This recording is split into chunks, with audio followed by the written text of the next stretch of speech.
Hi, this is John Van Lunen, and you are listening to Treasures of the Outer Banks. In this podcast, we talk to people who live on the Outer Banks, and through their stories, we'll explore what makes this place so special. So if you downloaded this podcast to find out where the gold is hidden, my apologies. But if you want to meet the people we treasure on this sandbar, stick around. I'm sure you'll enjoy their stories of history, local personalities, and community. In today's episode, I had a great opportunity to talk with Sam Walker of Currituck County. Sam Walker works for OBX today, which is kind of the mothership for several radio stations. One in particular, he has a news radio show every weekday from 7 a.m. to 9 a.m. That is on 92.3 WZPR. You can also find him on Twitter at Sam Walker OBX. He is a 7th generation Walker, so he's been here a long time and his family runs deep and wide. He had a great time on the show. We talked about some of the really interesting people that he's met along the way, and we talked about his start in news and radio, which was good as well. I hope you enjoy it. Sit back and have a good time. Sam, good to see you. How you doing today? Good, John. It's good to be happy. Yeah. No, I don't talk every day on the radio. And don't edit this out, because people realize we do this live. Hey, sometimes, you know what? That's the fun thing about live is if you screw it up. It's good to talk with you, John. Glad to be on your podcast. And by the way, that's the reason why I'm not on live radio, because I would fail in the first day. But I appreciate you joining me. Obviously, this is one of our earlier shows, but you're probably the perfect person to talk to, because I know you come in contact with so many people based on your business. So I'm excited to hear more about the people and places you've seen while you're here. Well, it is crazy the experiences I've had and doing this since I was, on the air, on the radio in northeastern North Carolina since I was 13 years old. So 34 years. Yeah, it'll be 30. It'll be 35 years this fall. Now that I think about it, my freshman year in high school. But it has been a weird, long, strange trip. It has been. Right. For the last 3 decades. Perpetual evolution? Yeah, perpetual evolution is the way to put it. That's a good way to put it. And how did you get to the Outer Banks? I was born, so I wasn't born here. I was born in Elizabeth City. I'm a Currituck native. I'm a rarity. I'm someone who grew up in the 90s and 80s and 90s from Currituck that didn't leave. Right. Or I did for a little while and came back.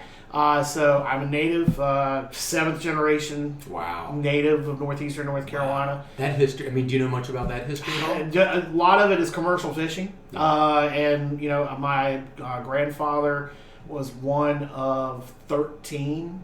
So the Walker family has a huge branches, and we joke about how we're all related to each other. Those of us who grew up here, we are kind of all related because we all either intermarried some way or other in Currituck across the Sound. My dad's mom is from Pasquotank County, Winslow's. So it's a huge family tree here. And just about everywhere I go, I'm going to run into a cousin at some point, which is a good thing and a bad thing. Right. You might be on the side of the road with a flat tire. Exactly. But then again, everybody in Currituck County knows you, so I'm sure you'd get a lot of help. As a kid, you couldn't get away with anything. And as a teenager, you couldn't. And as a 20-year-old, you couldn't get away with anything. And now 48, being on the radio, you definitely can't get away with anything. Yeah, watch what you say. Yeah, watch what you say, what you do. I know you know a lot of people just because you're kind of the heart and soul of Currituck Athletics as one of their PA announcers, and you've been doing that forever. So if they don't know your voice there, they know it on the radio and all the other stuff. So you just keep spreading yourself out. They won't be able to get rid of you. No, they won't. The thing about Currituck, I actually have stepped away from that, and part of that is now with what I'm doing with the radio side of things is really shifted my time. My day has shifted. Yeah. Where many times it was I worked until 2, 3, 4 in the morning. Right. And people would hear me on the radio. Well, you're still asleep and you're on the radio. Well, that's some of the magic that we're doing, just like the podcast. Right. It kind of works the same way. But having to do now with this new talk show that I'm doing over on News Talk 92.3, having to drive down here every day now and be in the studio by 6:30, that shifted things. And being able to do athletics like I've done my entire life, I've had to make some changes. And one of the things was retiring from doing PA at Currituck. But it's not to say I'm not still involved in high school athletics, obviously, with your, officiating, lacrosse, and that's one of the things was just that takes up so much time that just, I want to be able to concentrate. And this crazy year, with our schedules all overlapping between football, basketball, and lacrosse now, it's going to be different. But, that has been a fun experience for me, having all three kids playing sports in Currituck, but then playing, whether it was, in the travel football here with the baseball tournaments, and being able to provide something that a lot of these kids will never get. That was one thing about doing PA for so long. Randy Jones, the late Randy Jones, one of the best officials I've ever worked with from a scorer's table. I never got the privilege. I actually did get the refs in basketball with some adult league basketball, now that I think about it. But, we lost Randy a couple of years ago. Volleyball, basketball, one of the best softball umpires, did state championship in softball, got the Golden Whistle Award. Randy said something to me one time, and it still has stuck with me to this day. What I do for PA for those kids, whether it was the 9-year-old football games up to the high school state tournaments, a lot of these kids will never have their names announced in public in their lives. It's the only opportunity they might have had to hear their name announced in a large built room or on a PA system. And it's always stuck with me that, give every one of those kids, one, respect, two, to do it to the top level. So they feel like they're special. Yeah, make it special. Feel like that they are, playing the NBA Finals. Feel like they are playing the Super Bowl. That's why I've always done it that way. And I know a lot of people wish I could duplicate myself and replicate myself and do it for every school in here. I'd love to do that. Yeah. So that's always been a passion of mine. And again, that goes back to being a freshman in high school at Currituck at 13 years old. Same time I got on the radio, started doing PA there. So long history. Well, I'm glad you worked my daughter's basketball games because you were probably the only person that could pronounce her name correctly. Yeah, that's what I will say. This pronouncers for me have always been trouble, and it's funny when you do that and you talk to the scorekeeper. Usually, I talk to the coaches. Half the time, the coaches wouldn't know it. Just go to the kid. If you got one, you're looking at the roster, you're like, okay, I just walk out there on the court, say, all right, how do I say your name, and then spell it phonetically. Yeah. But yeah, I know you've heard that name said in so many different ways around this. Even by their own coaches. Like, what? Yeah, exactly. It's not Von Lunden. We're not German. So yeah, we've dealt with that. But you obviously in your field, you've met a lot of people, and you've been here forever. I mean, any few individuals you could talk about that just or just really have an amazing personality, or just make you think of the Outer Banks and what makes this place so special? The long career and so many different people that I've gone around and met, and whether it was doing the radio thing, whether it was being involved when my parents were politically active, my dad ran for the state house twice.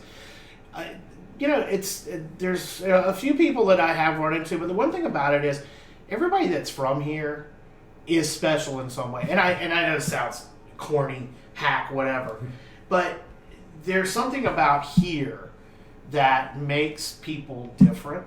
Sure. And you know it. You know when you go somewhere else and you run into somebody that, whether they're from Currituck or whether they're from Dare or whether they're from Hyde counties, it is always. But there are a few people. I mean, everybody. Mark Bassnight. I mean, obviously, we lost Mark just a couple of weeks ago.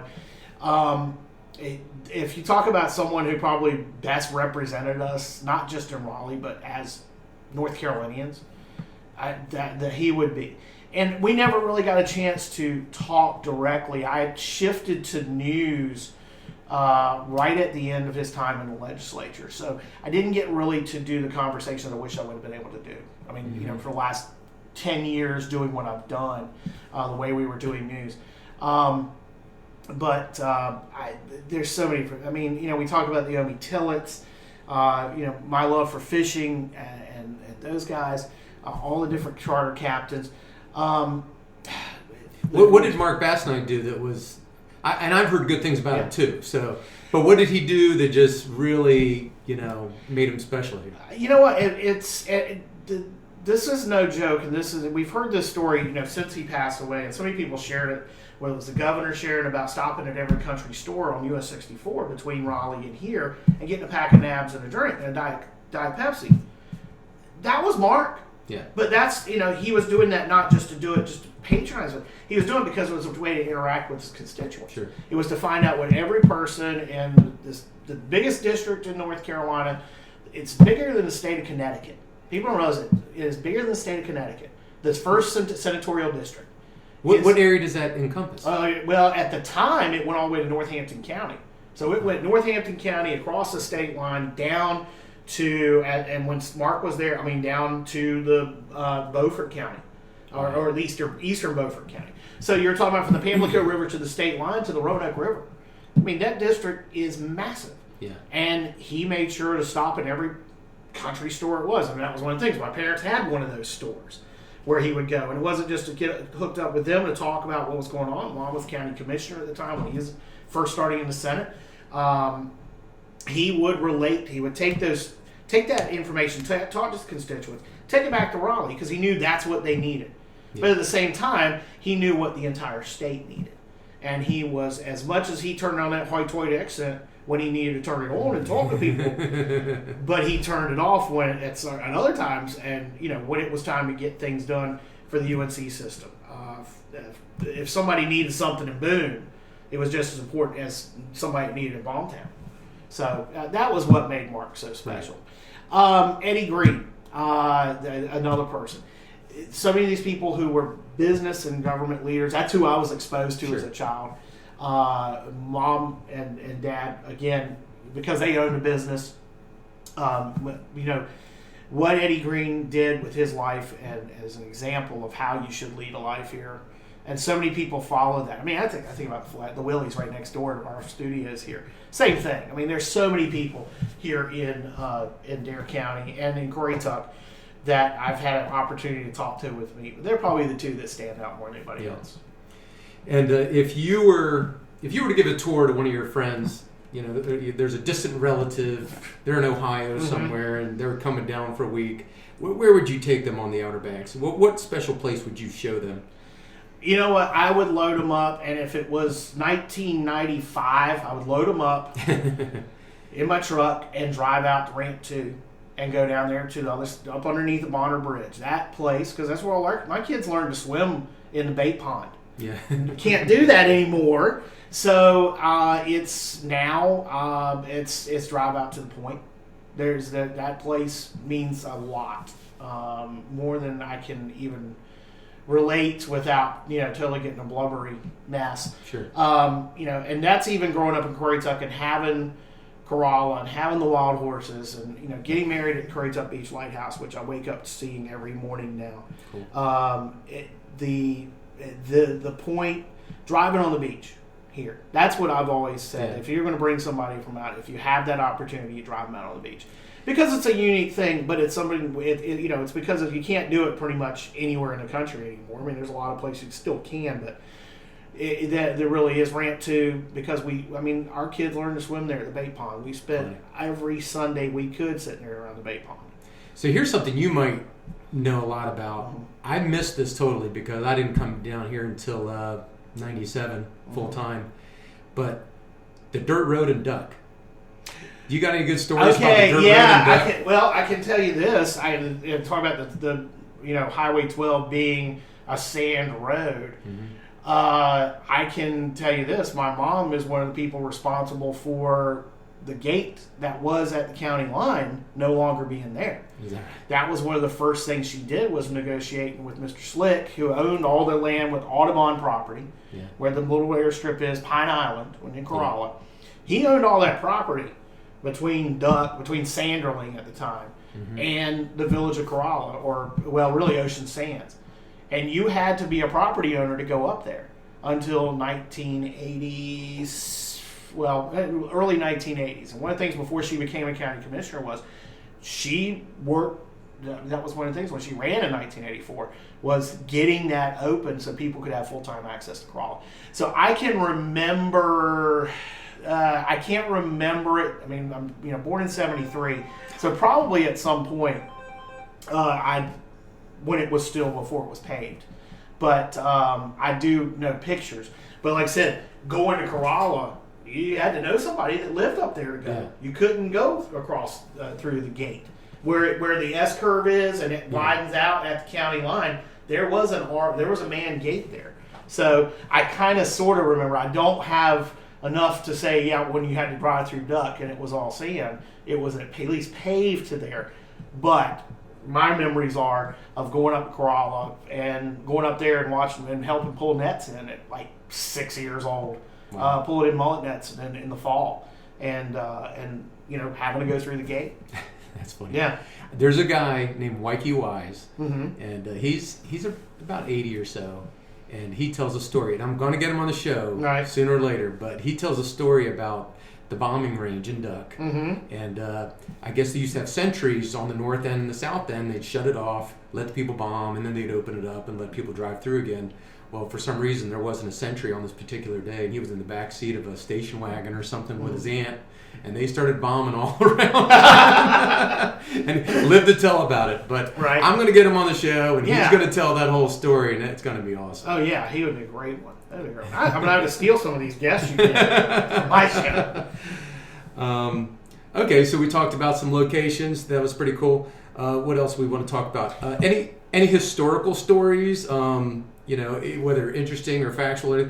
One thing that kind of runs through my mind is the bales of marijuana that floated up on the beaches. I mean, that's just a crazy story. But if you got any stories, I'd love to hear. Yeah, that one and Captain Marty, who I get to work with every day now, which is such a great privilege. And he talks about that, going out there and seeing bales of cocaine and bales of marijuana that were floating. I mean, literally, he grew up in Florida doing it, so you can imagine down there before he came up here seeing things like that. There's legend that some people made some money off of yeah, there's plenty of legends. I wonder what the statute of limitations is on that. Yeah, not as long as you think it is. Or not as short as you think it is. You know what? The funniest one, probably for me, would be... I want to always go back to the Doritos thing. I remember being, I would have probably been 5. There's so many people that have pictures of the tanker that washed up at Rodanthe, and, we're out there. So I've been 6 years old, 1979, 1978. Maybe even earlier than that. I'd have to go back. That Liberty ship that run. There's pictures of me pulling on the ropes. Yeah. That's probably the coolest thing that I've seen here. Historically, obviously being at the 100th, the centennial flight. Did you get to meet anybody there? Because there was a lot of dignitaries there. Yeah, I missed all the really cool dignitaries. Because at the time I was working at stations over in Elizabeth City, and had driven and got here late. And did not realize that you had to go through security. You didn't have to go through security to get to the media tent. Not knowing that the media tent was on the 158 side of the property, and I parked over at the high school, went through the Secret Service security to get over there and found out I was outside the perimeter. So I wasted an hour and a half to go through to get checked for nothing. You broke into the public. I missed all that. Well, broke into it, but I just didn't know. So I missed out on getting to see everybody that came through the media tent during the centennial. So it would have been John Travolta. President didn't come over there. Chuck Yeager, all those, those folks. How amazing that was! It was a great experience to be here for that, and to see it take place. It's a shame that things didn't go well with the weather. Surprise! That we didn't get to see the flyer actually try to fly, but that was a great experience, and probably one of the coolest things we've had here. But I'll tell you what, even the little things. I mean, like being at last year when we commemorated the 20th anniversary or the year before last, the 20th anniversary of the move of the Cape Hatteras Lighthouse. Right. Being there for that and hearing the stories, and I was in college at that time, so I wasn't here. I was over at Campbell. No, I take that back. We were here. We moved back because I remember Emily was still pregnant with Jonathan at the time.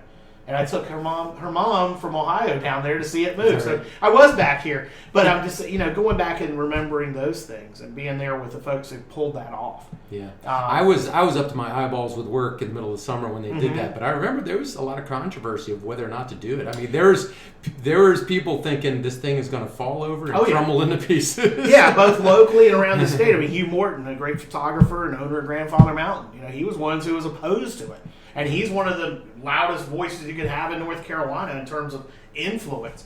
And there's another thing where people came together and realized it was the best thing to do, and it turns out it was the right thing to do, and it worked, and it was a monument. But it's a credit to those guys who pulled that off.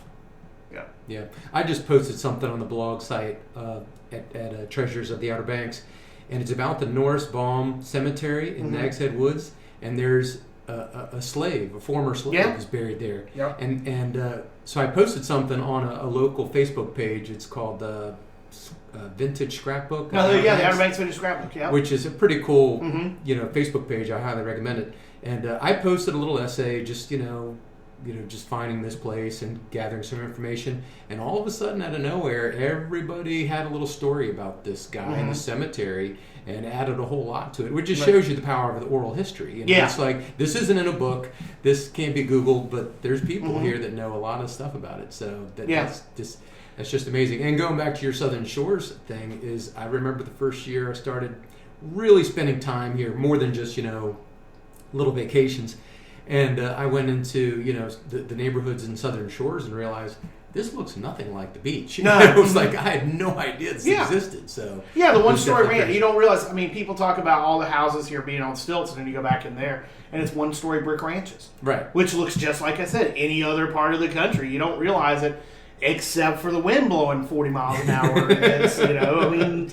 That's the only difference, And the live oaks, I love live oaks. They're pretty cool. They are. It's one of those things where my house over in Coinjot now.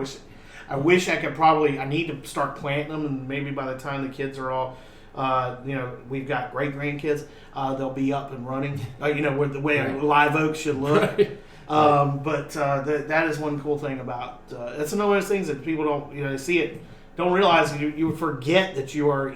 On a little sandbar, right out in the middle of the ocean. Yeah, they definitely nestle you from the wind too. If you live in a grove of wild oaks, you'll never know there's a hurricane around. No, that's right. Yeah, they're designed for that. Yeah, they're tough as nails. Yeah. I've tried to split that wood too. It just will not break. No,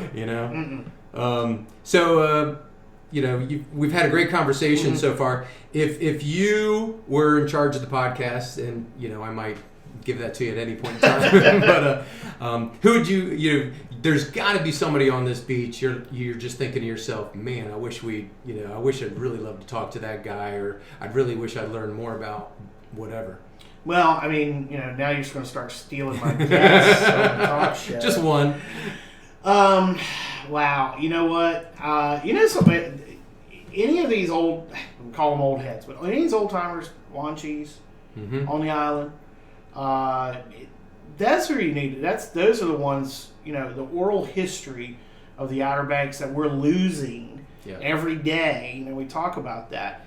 I mean, and there's some people who've done a great job of preserving it. The Outer Banks History Center has done a good job of preserving that, but we're getting now to that point where all those folks have all gone. I mean, we're talking about people who are my parents' age now who have stories that we're not talking about the early 1900s. We're talking about the mid-1900s. Yeah.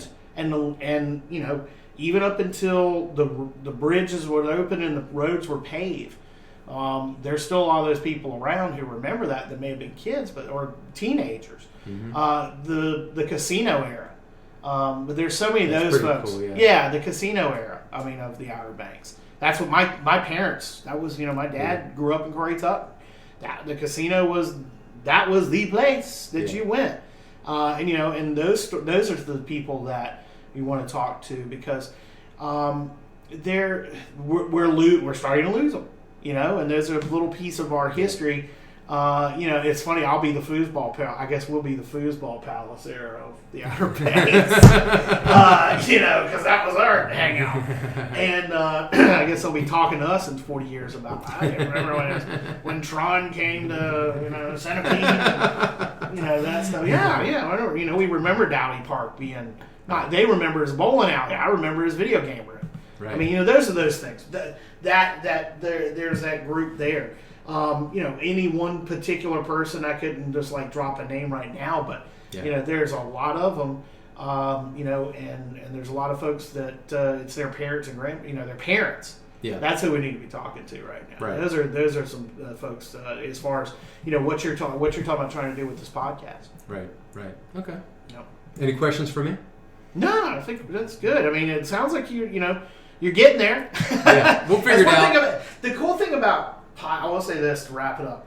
The cool thing about podcasting is now where I started out with a tape recorder and an 8-track player right. and a record player. My cousin, she had a recordable 8-track player. I mean, a recordable 8-track, which was cool. So, I mean, and we call those in our business carts. That's what they were. 8-tracks were what the consumers had. We use these things that were just like that. There's 70 seconds of audio tape spun around in an 8-track. It's the same shape, same concept.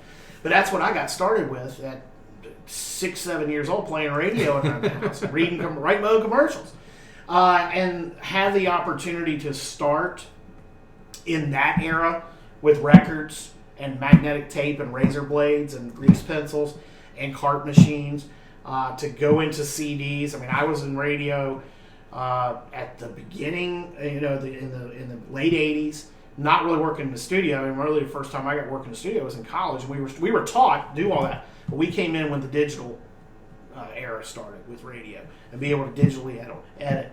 And then, now, of course, we're in 2021 with podcasts, which is how radio is another way we're evolving. Yeah. It's because, I mean, honestly, commercial radio still works, and over the air, over FM, over even AM still works. It's still the primary form of communication that when something happens, we're here to be able to do to tell people what's going on. I mean, it, everybody here knows it. When the power goes out, where do they go? They're coming to our radio stations. Right. Because we're going to be on the air. We got a generator. We've made sure that we're on the air. We got a generator here. We got a generator transmitter. We're going to make sure. But that's the cool thing about podcasts, to go from, we're sitting in our Beach 104 studio right now, to go from all these mics set up and all this wiring to be able to literally plug in 2 mics into a computer and talk for an hour. That's the coolest thing ever. And it's great that I've been fortunate enough to be in this era where I can do that. And now everybody can do it. So they get to have that experience that I had as a kid and how much I love radio. Right. And, I've had opportunities to do TV, still get some opportunities to do TV right there every now and then. It's not really for me. I mean, I got a face for radio. I mean, I proudly admit I got a face and body type for radio. But more people getting to experience, and that's what's cool about the podcasting now, is that everybody's getting a chance to be able to do radio and not have to have the booming DJ, the radio DJ voice to do it. It's really cool to be a part of this. Right. Well, I'm not a big speaker, but I enjoy listening to all the stories. So, I appreciate your time. Yeah. Thanks for taking the time out to talk to me. Of course. Thanks, John. You bet. I want to thank Sam Walker for taking the time out of his schedule to talk with me for Treasures of the Outer Banks. I thought we had a great conversation. I learned a lot about his beginnings and some of the interesting people that he's met along the way. Hopefully you enjoyed it as well. If you did, stop by treasuresoftheouterbanks.com, leave a comment, leave your email. We can send you some more information about how you can keep up with us. I hope to get another episode out here as soon as possible so that you can enjoy more of Treasures of the Outer Banks. Have a great day.